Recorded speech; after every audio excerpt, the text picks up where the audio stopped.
Start हुई। Back camera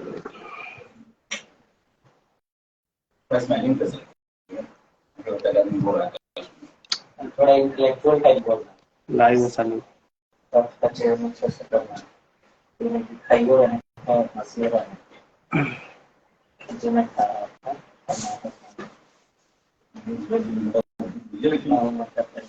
हम सब। Hello sir.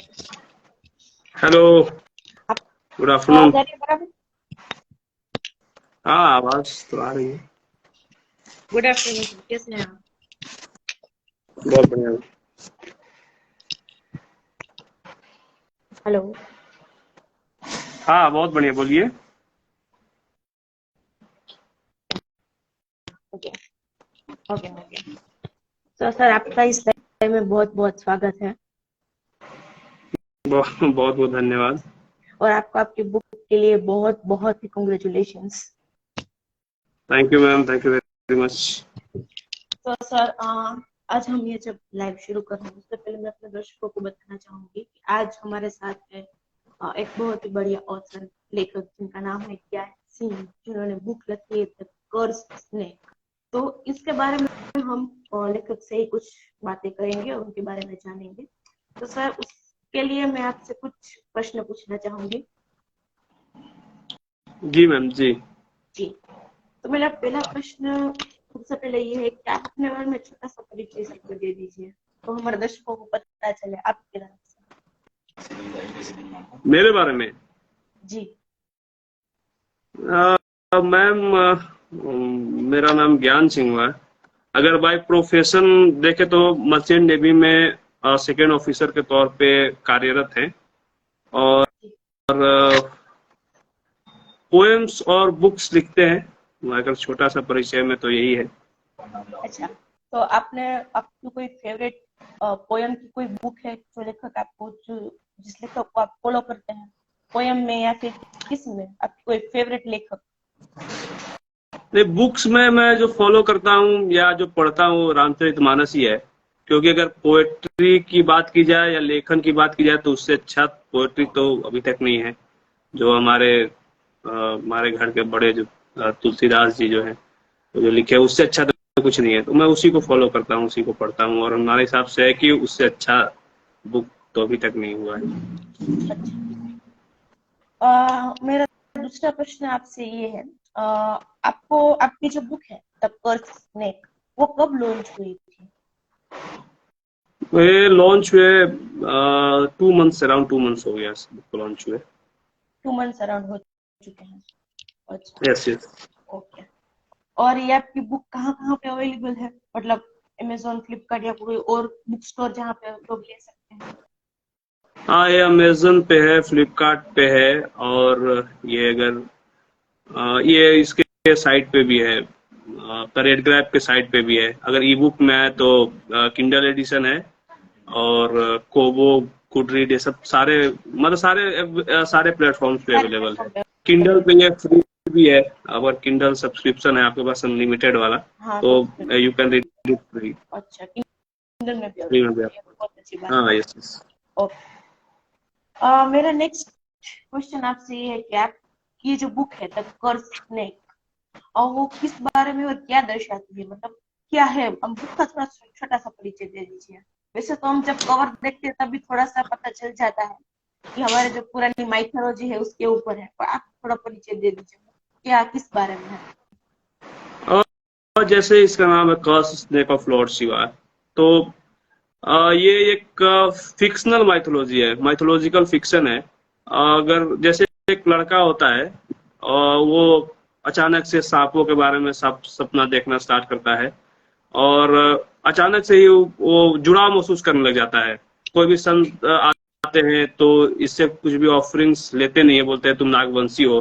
तो जबकि ये अनाथ होता है तो ये बोलता है हम तो बचपन से अनाथ थे, फिर मेरा उससे क्या संबंध है। इसी बीच में दो लोग रोली और पुरोहित करके आते हैं विथ देयर कॉन्ट्राडिक्टरी। मतलब ये बोलता है कि तुम वहाँ, एक बोलता है कि तुम वहाँ नागवंश के राजा थे पिछले जन्म में, दूसरी रोली आती है उसके साथ जो लड़की है, वो बोलती है कि नहीं तुम्हारा वहां पे लाइफ में खतरा है, तुम वहां जाओगे तो एक विच है जो कि तुमको वहां बुलाना चाहती है।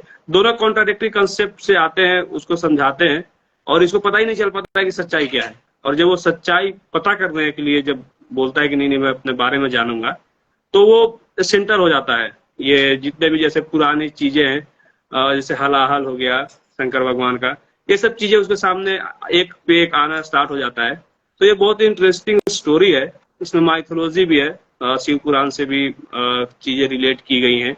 जैसे माँ पार्वती कैसे क्या श्राप दी जिसकी वजह से ये जन्म लेना पड़ा, शंकर भगवान का श्राप का क्या रिलेशन है इससे।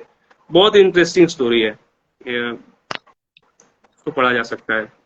सुनने में तो बहुत ही सस्पेंसफुल लगता है, और माइथोलॉजी है जो उनके बारे में उसको माइथोलॉजी पढ़ना ही एक बहुत ही सस्पेंसफुल थिंग है, जो उसमें से कुछ चीजें जो हमें इस जनरेशन को है जो नहीं पता है, जो इन सब बुक के जरिए ही हम जान सकते हैं।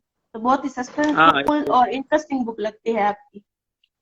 हाँ, इस में ये है, मतलब आज के लोगों को जानना चाहिए शंकर भगवान के बारे में या फिर हाँ, माइथोलॉजी के बारे में, कुछ अपने लोग कल्चर के नहीं बारे में, होता है अपने आजकल। हिस्ट्री के बारे में। इससे लोग दूर जो भी हो गए उन लोग को तो जानना चाहिए। पक्का। ओके। और नेक्स्ट क्वेश्चन मेरा ये है कि ये जो बुक आपने लिखी है द कर्स स्नेक, ये आपको लिखने की कुछ प्रेरणा आपको मिली यार? आपने कब सोचा कि मैं इस तरह और इस स्टोरी पे ये बुक लिखूंगा और कुछ? इसको लिखने के लिए वैसे मैं बहुत कुछ नहीं सोचा था। मैं शिव जी के मंदिर में जाते रहता हूँ और हमेशा उनके गले में सांप लिपटे देखा हूँ, जहाँ पे भी देखा, मूर्ति में या जहाँ पे भी फोटोज में। तो ऐसे दिमाग में एक दिन आया था कि अगर शंकर भगवान के गले के राउंड अगर सांप ना हो, जो एकदम हमेशा सिंबॉलिक है हर जगह, जो शिव अगर वो ना हो तो क्या अनुभव होगा, कैसे होगा। इसके बारे में सोचे तो धीरे धीरे ये कॉन्सेप्ट आया कि अगर माँ पार्वती श्राप देती है कि तुम शंकर भगवान के गले से हट जाओ, तो इस तरह से आगे स्टोरी बढ़ सकता है। तो वही है कि श्राप क्या हो सकता है, कैसे हो सकता है, 3 जन्मों का श्राप देती है। तो ये इस तरह से स्टोरी फिर बढ़ते बढ़ते आगे बढ़ते चला गया, वो उसमें बस ऐसे ही आ गया वही स्टोरी। एक लेखक कोई होता है जो हर कोने में कहानियां ढूंढता है और हमको ऐसे ही कहानियां मिल जाती है। हाँ यस यस, क्या बढ़िया एक बात तरह है। से बोल। बराबर है, कुछ अलग ही कॉन्सेप्ट है, सामने बहुत सुना नहीं है। हाँ यस, थोड़ा तो है। मेरा नेक्स्ट प्रश्न आपसे ये क्वेश्चन है कि आपकी ये पहली किताब है जो आपने लिखी, और आपने कुछ आगे भी लिखा हुआ है, कुछ और किताब आपने लिखी है पहले? एक बुक है समथिंग लाइक लव, जो पब्लिश्ड है, वो हर जगह पे अवेलेबल भी है। वो मेरा पहला बुक था, ये सेकंड बुक है। वो तो आपकी पहली समथिंग लाइक लव कब पब्लिश हुई थी? अराउंड 2 इयर्स, एक 2 साल पहले वो पब्लिश हुआ था, और उसके बाद ये दूसरा बुक है। तो वो जो आपकी पहली किताब थी वो किस बारे में थी? इसी तरह माइथोलॉजी या फिक्शन पे ही थी? नहीं नहीं, वो टीनेज लव पे था, स्कूल गोइंग टीनेजर्स का लव स्टोरी। एक लड़की 2 लड़के, मतलब एक ट्राइलो मतलब ट्रायंगुलर लव स्टोरी था। तो वो था स्कूल गोइंग लव स्टोरी जैसा था वो।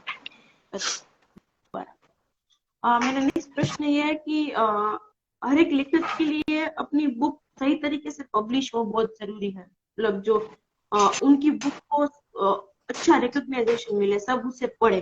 तो आपकी जो पब्लिशिंग जर्नी रही है, प्रकाशित करने की जर्नी, वो कैसी रही? मतलब आपने क्या क्या प्रॉब्लम और जो मुश्किलें है वो आपने देखी इस सफर के दौरान?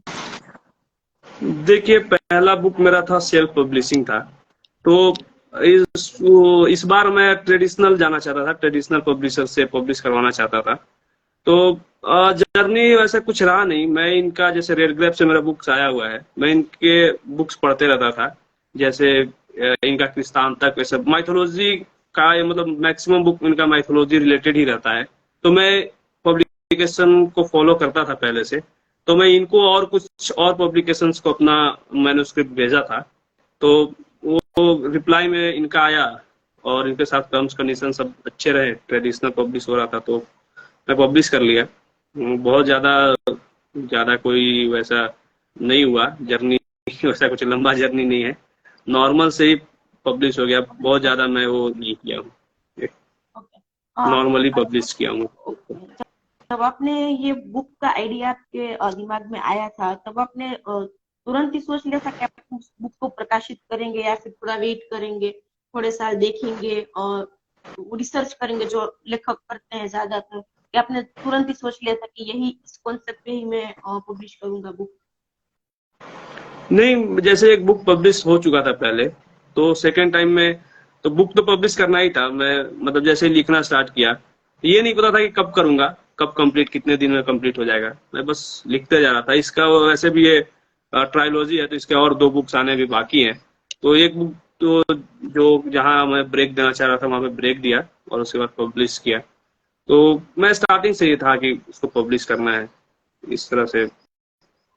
तो आप ये बुक पूरी सीरीज में लॉन्च करने वाले, मतलब आगे भी सीरीज आने वाली है इस बुक की? हाँ, इसके और आगे है एक नेक्स्ट बुक है, the lost Trident of Lord Shiva करके आएगा नेक्स्ट। तो ये ट्रायोलॉजी बुक है। तो अभी तो एक बुक आया, अभी 2 बुक और आना बाकी है इसका। अच्छा, तो वो बुक आपकी इस साल में, या फिर आप कुछ कुछ काम करना चाहेंगे बुक और बाद में प्रकाशित करेंगे? नहीं नहीं, मैं उस लिख रहा हूँ, जैसे वो भी कंप्लीट हो जाएगा तो मैं भी उसको पब्लिश कर दूंगा। उसमें और कुछ रिसर्च करना, सेमी पब्लिकेशन होंगे, सब कुछ सेम ही होगा, वैसे कुछ और तो कुछ तो प्लान है नहीं अभी, अभी के लिए। आपके दिमाग में तो यही है कि आपको यही करना है, पूरी इस बुक पे ऊपर ही काम करना है? हाँ, नेक्स्ट बुक इसी का जो सेकंड पार्ट आएगा उस पर काम कर रहा हूँ, उसको पब्लिश करूंगा इसके बाद। आपको मेरा नेक्स्ट क्वेश्चन आपसे ये जो आपकी इसी क्वेश्चन के रिलेटेड है कि आपको इस बुक लिखने की, आपने तो पता है कि प्रेरणा कैसे मिली है, और जब आपने अपनी पहली बुक लिखी थी, सबसे पहली जो आपने बताया टीनेज लव करके थी, तब आपने कब सोचा था कि मैं बुक लिखूंगा? मतलब ये खुद में बुक लिखना ये अलग ही बात होती है, ये सोच आना दिमाग में कि मैं लिखूंगा और आगे इसको पब्लिश भी करूंगा, तो ये दिमाग आपके, ये थॉट आपके दिमाग में कब आया कि आप अपनी पहली बुक अब जब पब्लिश की थी तब? नहीं, जैसे मैं स्टार्टिंग से ही नॉवेल्स पढ़ते रहा हूँ, और उस समय वो दौर भी चल रहा था चेतन भगत का और रविंदर सिंह का, सबका लव स्टोरीज उस समय आ रहा था। अराउंड जिस समय I too had a love stories, सब लगातार मैं पढ़ रहा था लव स्टोरीज उस समय भी। तो उस समय मेरे दिमाग में आया कि शायद मैं भी लिख के देखता हूँ। तो मैं वही धीरे धीरे लिखना स्टार्ट किया। जब एक बुक का फॉर्म ले लिया तो मैं सोचा कि मैं पब्लिशर से पब्लिश करके देखता हूँ। तो वो उसी तरह से आया था। मैं 2 लोगों को पढ़ते पढ़ते मेरे को लगा कि शायद मैं भी लिख सकता हूँ। तो मैं ऐसे स्टार्ट किया धीरे धीरे लिखना, फिर वो आ गया। और जब एक बार बुक बन गया तो फिर मैं पब्लिशर से भी कांटेक्ट किया, फिर बात बन गई, पब्लिश हो गया। और तो अच्छा, मेरा नेक्स्ट क्वेश्चन आपसे ये है कि आपने अभी कहा कि आपने बहुत सारी बुक्स पढ़ी है पहले भी, तो आपके ओपिनियन और आपके अकॉर्डिंग एक बुक पढ़ने में और एक बुक लिखने में, यानी रीडर और राइटर में कितना फर्क होता है, मतलब क्या डिफरेंस होता है? जैसे रीडर्स में आप बुक उठाया, पढ़ना स्टार्ट किए और मतलब उसमें आपको अच्छा लगने लगा, बहुत बुक अच्छा नहीं लगा, बीच में छोड़ के चले गए, मतलब नहीं नहीं पढ़ पाए, अच्छा नहीं लगा। तो रीडर्स में कि आप स्टार्ट किया, खत्म कर दिए। एक अच्छे रीडर है तो आप 1 दिन में पढ़ सकते हैं, 2 दिन में पढ़ सकते हैं, 1 वीक में पढ़ सकते हैं। लेकिन लिखने टाइम वो मतलब उस तरह से थॉट्स आ नहीं पाते हैं। जैसे 2 लाइन लिख दिए, 4 लाइन लिख दिए, उसके बाद फिर एक ब्लॉकेज आ जाता है, फिर लगता है कि और क्या आगे लिखूं। तो उसमें थोड़ा टाइम लगता है। तो वही लिखने और पढ़ने में एक तो है कि टाइम लगता है, जितना जल्दी आप पढ़ सकते हैं उतना जल्दी आप लिख नहीं सकते। लेकिन वही है, पढ़ने से ये होता है, फायदा होता है कि आपके अंदर आइडियाज आने स्टार्ट हो जाते हैं। जिस टाइप का बुक पढ़ते हैं, जिस तरह से आप, उस तरह से आप सोचना स्टार्ट कर देते हैं। जैसे कि अगर आप लव स्टोरीज बहुत पढ़ रहे हैं तो आपके दिमाग में लव स्टोरीज का आइडिया आएगा। अगर आप माइथोलॉजी पढ़ रहे हैं तो उस तरह के आइडियाज आएंगे। तो पढ़ने से एक फायदा ये है कि आइडियाज आते हैं, लेकिन वो पढ़ने और लिखने में वही अंतर है कि आप कितना पढ़ तो आप 2 दिन में सकते हैं, लेकिन लिख आप 2 दिन में नहीं सकते। एक बुक लिखने में बहुत समय जाता है। आप पढ़ के तो 2 दिन में बोल सकते हैं बुक अच्छा नहीं है, अच्छा है लेकिन उसको लिखने के लिए राइटर्स को कितना टाइम लगा होगा, सालों लगाया होगा उसके पीछे। तो मेरे हिसाब से तो ये सबसे बड़ा अंतर यही है, पढ़ने और लिखने में। आप जब ये बुक लिख रहे थे तो आपके मन में ऐसे कुछ विचार है जो नेगेटिव थॉट्स आते हैं कई बार के, मेरी बुक ये नहीं चलेगी या फिर रीडर्स नहीं पढ़ेंगे, तो आप उस, तो जब विचार आते हैं तो उनसे आप किस तरह लड़ते थे? मतलब पॉजिटिव कैसे रहते थे कि नहीं मैं आगे लिखूंगा और ये बुक पब्लिश करूंगा ही? देखिए, ये बुक को जैसे मैं प्रोफेशनल तो हूँ नहीं कि मेरे को बुक ही लिखना है। मैं बाय प्रोफेशन में मर्चेंट नेवी में वो शिप पे रहता हूँ। तो इस तरह से निगेटिव थॉट्स बहुत कम ही आए मेरे दिमाग में। मेरे को बस था कि लिखना है, लोग पढ़े ना पढ़े ये मैं सोचा ही नहीं। मेरे को बस था कि बस लिखना है, कंप्लीट करना है। इसके आगे क्या हो सकता है, क्या हो सकता है, मैं यही सोचा। ये नहीं सोचा कि कोई पढ़ेगा नहीं पढ़ेगा। वो मेरे को ही पता है कि नए राइटर्स के बुक इतनी जल्दी लोग नहीं पढ़ते हैं, और पढ़ेंगे नहीं पढ़ेंगे वो तो दूसरा चीज है। पहले तो था कि मेरे को हमको कंप्लीट करना है वो, तो उस पे ज्यादा फोकस था। इस पे नहीं था कि कौन पढ़ेंगे कौन नहीं पढ़ेंगे। वो मैं ज्यादा सोचा नहीं, और निगेटिविटी वैसा कुछ आया नहीं। तो बस यही है, अगर जिनके मन में आ भी रहा है तो उनके मन में यही है, पढ़ने वाला तो फेज बाद में आएगा। पहले कंप्लीट तो कर ले, पहले हम तो लिख लें। अगर हम ही नहीं लिख पाएंगे तो फिर पहले ही क्या सोचेंगे पढ़े। कौन पढ़ेगा नहीं पढ़ेगा। तो ये सोच के आप लिख सकते हैं कि पहले मेरे को कंप्लीट करना है, बुक पहले मैं कंप्लीट तो कर लूँ, फिर देखते हैं क्या रेस्पॉन्स आता है। बराबर है। वो लिखना ही पहले, क्योंकि लिखने में बहुत ज्यादा मुश्किलें आती है। बाद की प्रोसेस का तो हम बाद में सोच भी सकते हैं, लेकिन पहले हम हाँ, कंप्लीट कर उसके ले बाद तो वो लोग पहले पढ़ेंगे। हम तो लिख लें। यस यस, पहले लिखो तब तो लोग पढ़े हाँ, उसमें ज्यादा तो ये मुश्किलें आती सोचना ज्यादा है। यस यस, ये सोच सकते हैं जो भी नए राइटर से जो लिख रहे हैं, वो ये सोच सकते हैं कि पहले कंप्लीट करना है। है। जैसे आपने कहा कि आपका ज्यादा टाइम शिप पे ही जाता है, तो इस बुक लिखने का जो आपको टाइम, अपने टाइम कैसे मैनेज किया अपना वर्क और इस बुक लिखने का जो प्रोसेस है उसमें? कई बार ऐसा भी होता होगा कि आप मैनेज नहीं कर पाते, आज नहीं लिखा, 2 या 2 दिन तक नहीं लिखा, या फिर 4-5 दिन तक नहीं लिखा, तो आप उन दोनों के बीच टाइम कैसे मैनेज कर पाते हैं? देखिए, वो मतलब मैं पहले ही बोला हूँ कि मतलब बाय प्रोफेशनल मैं लिखा नहीं हूँ। तो मैं 10-10 दिन भी नहीं लिखता था, तो मतलब ऐसा प्रेशर आता नहीं था कि मैं लिखा नहीं हूँ। तो ऐसा कुछ नहीं है, मैं शौक से लिखता था। जब मेरा जैसे 2 दिन हो गया 3 दिन हो गया, मेरे को लगा नहीं अब कुछ लाइन्स आ रहे हैं दिमाग में, आगे का सीन आ रहा है कि नहीं नहीं ये ऐसे चलना चाहिए था, यहाँ पे ये डायलॉग्स ऐड कर सकता हूँ, तो मैं उसी समय पेन पेपर मतलब रखता हूँ, मैं उसी से मैं लिख लिया। ऐसा नहीं है कि मैं लैपटॉप पे उस पर लिखता हूँ। मैं पेन पेपर से अभी भी मैं उसी में बिलीव करता हूँ, पेन पेपर से लिखने में। तो मैं कुछ कुछ लाइंस वहीं लिख दिया, बाद में वो जहाँ पे भी लिख रहा हूँ वहाँ पे फेयर कर दिया। ऐसे मैं रफ में भी कहीं भी ऐसे लिख लेता था, 2 लाइन 3 लाइन जो जितना भी लाइंस आए मैं लिख लिया रफ में, वो जाके बाद में फिर उसको देख के उसमें लिख दिया। तो ये बहुत स्लोली मैं लिखा हूँ, बुक लिखने में 2 साल लग गए, तो बहुत ज्यादा जल्दी में लिखा नहीं हूँ। तो ऐसा टाइम मैनेज करने का ज्यादा हुआ नहीं, आराम से ही धीरे धीरे धीरे धीरे लिखते लिखते लिखा मैं। तो आपको जो भी थॉट्स आते थे आप सीधा पेन पेपर पे लिख डालते थे? हाँ, वही मैं रफ में भी लिखना था, रफ में ही लिख दिया है। चलते चलते जहां पे भी हो गया मैं लिख देता था। या कहीं भी टाइम वैसे खाली बैठा हूँ तो अगर सोचने लग गया तो मुश्किल ही होता है, लेकिन अगर सोचने लग गया तो मैं वहां पे भी 2 लाइन स्टार बना के लिख दिया। बाद में उसको जहां पे भी लिख रहा हूँ डायरी में वहां पे शेयर कर दिया। तो इस तरह से कंप्लीट हुआ ये। मैं बहुत ज्यादा इस पे सीरियस नहीं लिया, लोड नहीं लिया कि नहीं मेरे को लिखना ही लिखना ही लिखना ही लिखना ही, ऐसे कुछ था नहीं। क्या बात। अगर आपके पास आपकी बुक है, अभी आपके पास अवेलेबल है आपकी बुक? नहीं, मैं लेके बैठा नहीं हूँ। बुक है मेरे पास लेकिन मैं लेके नहीं बैठा हूँ। अच्छा, तो आप एक बार आपकी जो बुक आपने लिखी है इस पूरी जर्नी में, आपका सबसे पसंदीदा कोई चैप्टर या फिर ऐसा कोई आप इंसिडेंट हो जो आपको याद हो, तो वो आप अपने दर्शकों को बता दें। या किस चैप्टर लिखने को सबसे ज्यादा अच्छा लगा, या फिर किस चैप्टर में आपको सबसे ज्यादा मुश्किल ही आई लिखने के लिए? देखिए, लिखा तो मैं सारा ही मतलब अच्छा लगा है, सारा ही चीजें मैं लिखा हूँ। लेकिन बीच बीच में जैसे जब जब मैं शंकर भगवान के बारे में जब भी लिखा हूँ, जैसे द माउंट ऑफ कैलाश एक चैप्टर है जिसमें कि महाशिवरात्रि में शंकर भगवान को लोग सजा रहे हैं। तो वो सब लिखने में मेरे को ज्यादा अच्छा लगा कि मैं उनसे रिलेटेड जो भी लिखा, और भले वो जो भी है वो मेरे को बहुत पसंद आया।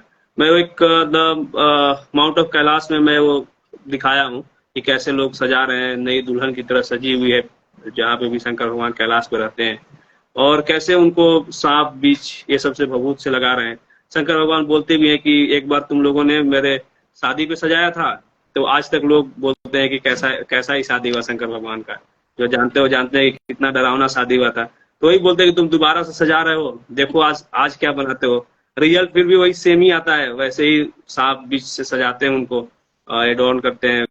तो जब वो उसमें देखते हैं तो शंकर भगवान को तो बहुत पसंद आता है, लेकिन माँ पार्वती बोलती है कि आपके जितने भी गन हैं उनको सिर्फ एक ही तरीका आता है आपको सजाने का, वो जब भी आप तैयार हो बिल्कुल ऐसे ही तैयार होते हैं। तो ये सब जो मतलब कभी हमारे जो भगवान है वो लोग एक नॉर्मल लाइफ जब करते होंगे तो क्या करते होंगे, क्या बात करते होंगे, तो वो लिखने में मेरे को ज्यादा अच्छा लगा ये सब चीजें दिखाने में।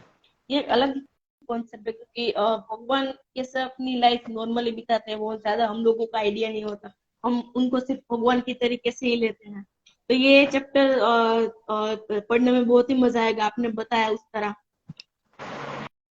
हाँ ये है थोड़ा सा बीच बीच में ऐसा कन्वर्सेशन होते रहा है, तो विष्णु जी भी माँ लक्ष्मी से पूछते रही हैं कि क्या कैसे हुआ, तो वो सब पढ़ना अच्छा लगेगा। एक फिक्शनल अलग चल रहा है, एक माइथोलॉजी अलग चल रहा है, सब साथ में 2000 साल पहले क्या चल रहा है, 3-4 फेज में स्टोरी चलता है, तो 3-4 एंगल से आप इसको पढ़ सकते हैं, तो अच्छा लगेगा।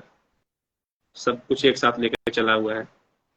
जैसे आपने कहा था कि आपने पहले भी बुक्स बहुत पढ़ी है, तो आपका जो फेवरेट जॉनर होता है, मतलब किसी को लोग को फिक्शन पसंद होता है, किसी को नॉन फिक्शन पसंद होता है, थ्रिलर पसंद होता है, तो आपका पहले से ही फेवरेट माइथोलॉजी ही रहा है क्या, और भी कुछ आपने जॉनर राइट करने की ट्राई की है पहले कभी, या आप सिर्फ माइथोलॉजी पर ही फोकस करना चाहेंगे आगे भी? नहीं, मैं स्टार्टिंग में लव स्टोरीज भी पढ़ा, मैं बताया चेतन भगत का पढ़ा, रविंद्र सिंह का पढ़ा उस समय। लेकिन स्टार्टिंग से मेरे नाना पढ़ा करते थे रामचरितमानस, मेरी मम्मी पढ़ती थी, फिर मैं पढ़ना स्टार्ट किया, तो वहां से फिर मैं माइथोलॉजी की तरफ मुड़ गया, फिर मेरे को वो सब चीजें पसंद आने लग गई। फिर मैं ये इनका रेड ग्रेप्स का बुक्स का स्टोरीज, जो भी उनका बुक्स आता था, जैसे इनका एक था क्रिशांतक हो गया, और ये कालपात्रा, इस टाइप का जो भी है, इस तरह के स्टोरीज मैं जब पढ़ना स्टार्ट किया तो मैं फिर वही उसी की तरफ मेरे को ज्यादा इंटरेस्ट आने लग गया। फिर मैं उसी जोनर्स मेरे को अच्छा पसंद है, माइथोलॉजी पढ़ना मेरे को पसंद है, रामचरितमानस पढ़ना पसंद है, महाभारत पढ़ना पसंद है, मतलब जो भी अपने कल्चर से रिलेटेड है, माइथोलॉजी है, हिस्टोरिकल फिक्शन हो गया, इस टाइप का पढ़ना मेरे को पसंद है। मेरे तो वो सब अच्छा लगता है। फिर उसी तरह से वही बोला, मैं जैसा आप पढ़ते हैं वैसा आप सोचते हैं, जब वो सब पढ़ना स्टार्ट कर दिया तो फिर धीरे धीरे मेरे को लगा कि शायद वैसे मेरे दिमाग में वैसा ख्याल आने लग गया, तो मैं लव स्टोरी से फिर इधर स्विच कर गया। तो अब तो थॉट्स भी आते हैं तो माइथोलॉजी वाले ही आते हैं। तो आपने इतनी पढ़ी होगी तो हाँ, वो बात बात तो बिल्कुल से, जो हम पढ़ते हैं वही हम सोचने लगते हैं, वही हम लिखते भी हैं। ऐसा कई बार कई हाँ, लोग यस यस, के साथ होता है कि जो हम पढ़ते हैं उसमें हमें इंटरेस्ट रखते हैं, उसमें हम आगे लिख सकते हैं। लिख सकते हैं, यस यस, जो आप पढ़ते हैं जो आप सोचते हैं लिखेंगे भी तो वही वही आप लिखते हैं, जो आपका जैसा फेवरेट भी होता आप। है, हाँ बराबर है वो तो। अच्छा, तो इसी के साथ हम अपना लाइव एंड करने जा रहे हैं, पर उससे पहले मैं सबको, अपने दर्शकों को बताना चाहूंगी, जो इनकी जो बुक है द फर्स्ट स्नेक, वो अमेजोन, फ्लिपकार्ट और किंडल में भी अवेलेबल है, जैसे सर ने अभी कहा है। तो आप प्लीज जाएं और इनकी बुक खरीदें। और जो ये माइथोलॉजी, जो अलग ही कॉन्सेप्ट है इनका, जो मैंने भी ऐसा कॉन्सेप्ट पहली बार जब मैंने इनकी बुक के बारे में पढ़ा, तो मैंने भी ऐसा कॉन्सेप्ट पहली बार सुना है, मैंने ऐसा कभी सुना नहीं है मैंने पहले कि इस तरह की भी स्टोरीज होती है माइथोलॉजी में। तो इस अलग स्टोरी को आप जरूर पढ़ें और इस नए ऑथर को जरूर सपोर्ट करें। तो thank you so much sir, आपने लाइव के आपको थोड़ा सा टाइम हमें दिया, उसके लिए, आपकी बुक के बारे में बताया, जो एक अलग ही है, एक अलग पढ़ने के लिए, और एक अलग ही सोच है जो आपने इस माइथोलॉजी फिक्शन में ऐड की है। Thank you so much sir, आपका थोड़ा सा टाइम हमें देने के लिए। थैंक यू वेरी मच, हमारा अपना टाइम देने के लिए, हमारे बुक के बारे में पूछने के लिए बहुत बहुत धन्यवाद। जी धन्यवाद। हम जब मैं यह पोस्ट करूंगी तो सर की जो बुक की जो लिंक है वो मैं ऐड कर दूंगी। आप सबसे गुजारिश है कि आप जरूर खरीदें और सर की बुक जरूर पढ़ें। Thank you so much sir. Thank you. Thank you very much.